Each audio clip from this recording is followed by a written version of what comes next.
So Mega Froslass is quite an interesting deck. So I think this will be far superior to the Grimmsnarl. It doesn't have the sniping capabilities as the Grimmsnarl deck, but it has a very strong attack. So it has this Resentful Song, which does 50 damage for each card in your opponent's hands. But there's a trick to it. So let me get to it. So first thing off, what you want to do is set up your Snorunt, evolve into Froslass, chip away some damage. You know, just those Mega Pokemon always have like 330 HP or something of the sort, and getting that down to 300 flat enables the power of the Froslass. So what you're going to do is not enable your opponent to draw a prize card and either trap your opponent with the clutch ability from the Yveltal, or just Budew Itchy Pollen until they get no setup. But if they get their Mega out and you get some chip damage on it, you can Iono them to 6 cards in their hands, and there's your 300 damage for the Froslass. And then again, later in the game, when they knock out your Froslass, they get to draw 3 prize cards, which instantly does 150 more damage for your other Mega Froslass. So I think this will be a very strong archetype, and combining it with the Munkidori Froslass engine, I think this deck will be unstoppable. You can play single prize board state for very, very long until it's time for you to strike, or just, you know, spread some damage counters all over the board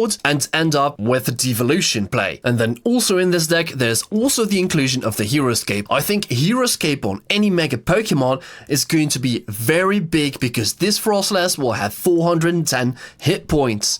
That's extremely hard to pull off for any Pokemon. So you can expect this Pokemon to be 2-shot always. Now for the supporters, we have something more disruptive style. We have 4 Ionos, we have 3 Lillies, 3 Arven, 2 Hilda, and 1 Professor Turo scenario to heal off the damage from your Mega Froslass. If you go against a big basic style deck with multi-prize Pokemon and not a single prize Pokemon, and they land some damage on your Froslass, you can just Turo it back, evolve your other Snorunt into Mega Froslass again, attach 1 water, attach the Hero Escape if it's not on there before, and just start swinging again and again. For the item cards, we have a more disruptive style as well. We cut down on the Buddy Poffin and the Ultra Ball to make room for more counter catches, to be able to use more clutch plays, to stall the opponent, because this deck will take a lot of time to set up, like for the Freezing Shroud, placing damage counters all over,